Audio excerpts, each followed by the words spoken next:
নমস্কার। আজকে একটি বিশেষ কারণে আপনাদের সামনে প্রস্তুত হয়েছি। সোশ্যাল মিডিয়া প্ল্যাটফর্মে আমাকে অনেকে জিজ্ঞেস করেন যে মেষ রাশির বলুন বা মিথুন রাশির বা কর্কট, বিভিন্ন ধরনের যারা রাশির জাতক জাতিকারা আছেন তারা প্রশ্ন করেন যে তাদের সময়টা কেমন যাবে।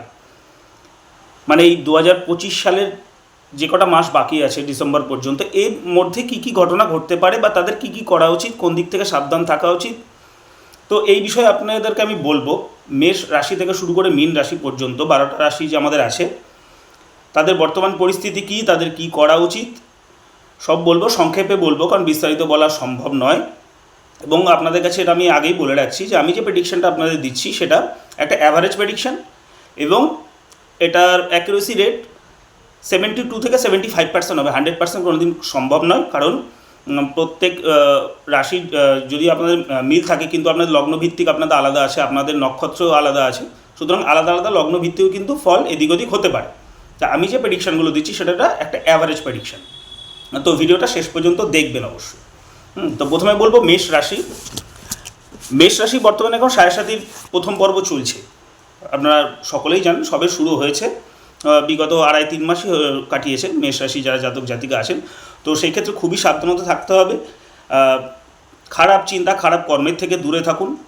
হুট করে কোথাও ইনভেস্টমেন্ট করবেন না, এই সময় মানসিক চাপ কিন্তু বাড়বে। আর্থিকভাবে কিন্তু লোকসান হওয়ার সম্ভাবনা আছে, এবং নিজের মনের কথা কাউকে শেয়ার করতে যাবেন না। বর্তমান যে সময়টা চলছে, সেক্ষেত্রে কিন্তু আপনার সেই দুর্বলতার সুযোগ কিন্তু আপনার কোনো না কারণ কাছের লোক নিতে পারে। সবাই নেবেই যে এমন কোনো বলছি না, কিন্তু এটা হলেও হতে পারে। তো সুতরাং নিজেকে একটু রিজার্ভে রাখার চেষ্টা করবেন। আচ্ছা, বৃষ রাশির হচ্ছে আর্থিকভাবে বৃষ রাশি বর্তমানে লাভবান হতে পারে। হ্যাঁ, এবং ধরুন বিগত কয়েকদিন ধরে বা কয়েক মাস ধরে বা কয়েক বছর ধরে যদি আপনার কোনো কাজ আটকে আছে, সেটা হচ্ছে না, বা কোনো একটা প্রাপ্তি আপনার আছে কিন্তু সেটা আপনি এখনও পাননি, কিন্তু এই সময় সেটা পেয়ে যেতে পারেন। এবং যারা কর্মহীন হয়ে আছেন বা কর্মে যাদের স্টেবিলিটি নেই, তারাও কিন্তু কর্মে একটা স্টেবল জায়গায় যেতে পারে, এবং নতুন কর্মেরও কিন্তু একটা সম্ভাবনা আছে। মিথুন রাশির সময়টা মোটামুটি ভালোই বলা যেতে পারে। হ্যাঁ, মিথুন রাশির বর্তমানে বিবাহের যোগ চলছে, আর্থিকভাবে লাভবান হতে পারে। তবে শরীরের দিকে একটু যত্ন রাখতে হবে, শরীরে আঘাত লাগতে পারে। এবং ভ্রমণ থেকে একটু দূরে থাকাটাই বর্তমানে ভালো। অন্তত এই 2025 সালে মিথুন রাশিরা একটু ভ্রমণ থেকে একটু দূরে থাকবেন। যে শর্ট ট্রাভেলও যদি আপনারা করতে চান, চেষ্টা করবেন যাতে এই বছরটা পার করে আপনারা যাওয়ার চেষ্টা করবেন। কর্কট রাশির জন্য খুব ভালো। হঠাৎ সিদ্ধান্ত কিন্তু কর্কট রাশির জাতক বা জাতিকারা নেবেন না। নতুন যানবাহন কেনার একটা ভালো যোগ রয়েছে। কর্মে উন্নতি হতে পারে। হ্যাঁ, সেটা আপনার সরকারি ক্ষেত্রেও হতে পারে, যেটাকে আমরা প্রমোশন বলি, সেক্ষেত্রে সেটা হতে পারে। এবং প্রাইভেট সেক্টরেও যদি আপনারা জব করে থাকেন বা নিজস্ব বিজনেস করে থাকেন, সেখান থেকেও কিন্তু আপনাদের যথেষ্ট উন্নতি হওয়ার সম্ভাবনা আছে এই 2025 সালের শেষ দিক থেকে। সিংহ রাশির ব্যাপারটা খুবই খারাপ এই বর্তমান যে সময় অনুযায়ী, মানে গ্রহের যে গতিবিধি সেই অনুযায়ী সময়টা একটু খারাপ চলছে। মানসিক চাপটা কিন্তু প্রচণ্ড রকম বাড়বে সিংহ রাশি যারা জাতক বা জাতিকা আছেন। মুখের মানে আমাদের যে ফেস, এই ফেসের যে কোনো জায়গাটা আঘাত লাগতে পারে, আঘাত লাগার পরে সেখানে সার্জারি পর্যন্ত হতে পারে। তো সাবধানতা অবলম্বন করবেন। আর চটজলদি কোথাও কোনো সিদ্ধান্ত নেবেন না, ইনভেস্টমেন্টের চিন্তা করবেন না, বা এই জব ছেড়ে দিয়ে অন্য কোনো জব করব এরকম এই মুহূর্তে মানে চেঞ্জের কোনো সিদ্ধান্ত কিছু নেবেন না। যেমন চলছে কষ্ট করে এই 2025 সালটুকু সিংহরাশির জাতক বা জাতিকা যারা আছেন তারাও কাটানোর চেষ্টা করবেন। কন্যা রাশির খুবই একটু খারাপ সময় যাচ্ছে বর্তমানে। কন্যা রাশির যারা জাতক বা জাতিকা আছেন, বিবাহ জীবনে তাদের একটু মানসিক চাপ বাড়তে পারে, বিবাহ জীবনে খুব চিন্তিত থাকতে পারেন। সন্তানকে নিয়ে চিন্তিত হওয়ার পেছনে প্রচুর কারণ রয়েছে গ্রহের গতিবিধি অনুযায়ী। তবে নতুন কিছু করার একটা প্রচেষ্টা আসবে ভেতর থেকে, আপনারা এগিয়ে চলুন, প্রচেষ্টা করুন। আশা করি ঈশ্বর আপনাদের কৃপা করুন, আপনারা নতুন কিছু করুন বা জীবনে প্রতিষ্ঠিত হন। কিন্তু সন্তানের দিকেও কিন্তু বিশেষভাবে খেয়াল রাখবেন। কন্যা রাশির জাতক বা জাতিকার যারা আছেন, এটা অবশ্যই একটু খেয়াল রাখবেন। তুলা রাশির সময়টা খুব ভালো। বিদেশ যাত্রা এই সময় হতে পারে, পদোন্নতি হতে পারে, আর্থিকভাবে আপনি লাভবান হতে পারেন।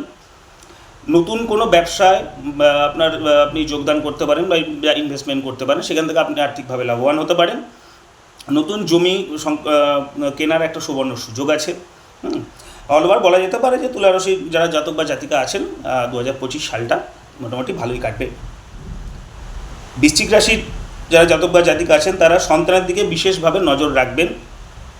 আর্থিকভাবে কিন্তু লোকসান হতে পারে, ইনভেস্টমেন্টের থেকে একটু দূরে থাকবেন, চটজলদি সিদ্ধান্ত নেবেন না, ভ্রমণ থেকে একটু দূরে থাকবেন। ধনুরাশির জন্য এটা খুব একটা ভালো সময় চলছে। ধনুরাশির বা জাতক বা জাতিকা যারা আছেন তাদের বিবাহের জন্য কিন্তু একটা উপযুক্ত সময় চলছে, আদর্শ সময় চলছে। যদি আপনারা গৃহ নির্মাণ করেন এই সময় বা করাচ্ছেন, চলছে, তাহলে সেটা কিন্তু অবশ্যই সম্পূর্ণ করবেন। হ্যাঁ, ইনকমপ্লিট কিন্তু রাখবেন না, তাতে কিন্তু আর্থিকভাবে আপনারা ক্ষতির মুখোমুখি আপনারা কিন্তু হতে পারেন। মকর রাশির এখন সময়টা মোটামুটি একটা স্থিতিশীল জায়গায় আছে, খুব বেশি উন্নতি বা খুব বেশি অবনতি বলা যাবে না। দুর্ঘটনার সম্ভাবনা খুব প্রবল। মকর রাশির বা জাতক বা জাতিকারা আছেন, রাস্তাঘাটে সাবধানে চলবেন, যানবাহন যদি আপনারা ব্যবহার করে থাকেন সেগুলো সাবধানে ব্যবহার করবেন, আর ভ্রমণ থেকে বর্তমানে একটু দূরে থাকবেন, কর্মে মন দেবেন, নিজের কাজের বাইরে অন্য কোনো কোথাও বেশি সময় ইনভেস্টটা করবেন না, আর একটা রুটিন মেনে চলার চেষ্টা করবেন মকর রাশি যারা জাতক বা জাতিকারা আছেন। কুম্ভ রাশি বর্তমানে সাড়ে শেষ পর্ব চলছে, এই সময় মানসিক চাপটা একটু বাড়ে, ধৈর্য ধরে থাকুন।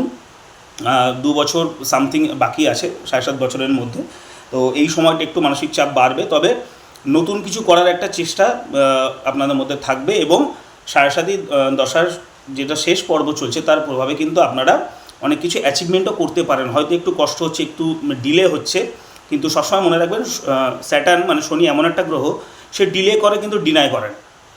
সুতরাং একটু ধৈর্য ধরে থাকুন। মীন রাশির এটা মধ্যম পর্ব চলছে, খুব সাবধান থাকতে হবে মীন রাশি জাতক বা জাতিকাদের। দুর্ঘটনা ঘটতে পারে, অ্যাক্সিডেন্ট হতে পারে, তার ফলে কিন্তু সার্জারি পর্যন্ত হতে পারে, বিবাহ জীবনের প্রভাব পড়তে পারে। সুতরাং যেহেতু মীন রাশিতে বর্তমানে শনি রয়েছে, এবং একটা কথা বলে দিই, শনি কিন্তু আগামী কয়েকদিনের মধ্যে কিন্তু আবার বক্রী অবস্থানে যাবে, অর্থাৎ উল্টো দিকে তিনি গতিমান হবে। তো সেই ক্ষেত্রেও কিন্তু সাবধান থাকতে হবে, বিশেষ করে কুম্ভ রাশি এবং মীন রাশিকে। মেষ রাশির হয়তো যতদিন বক্রী থাকবে মেষ রাশির চাপ হয়তো একটু কমবে, হ্যাঁ, কিন্তু যখন শনি আবার বক্রী অবস্থা ছেড়ে মার্গী অবস্থায় যাবে, তখন কিন্তু মেষ রাশি যে সাড়ে ফুল ফ্লেসটা শুরু হয়েছে সেটা কিন্তু চলতে থাকবে।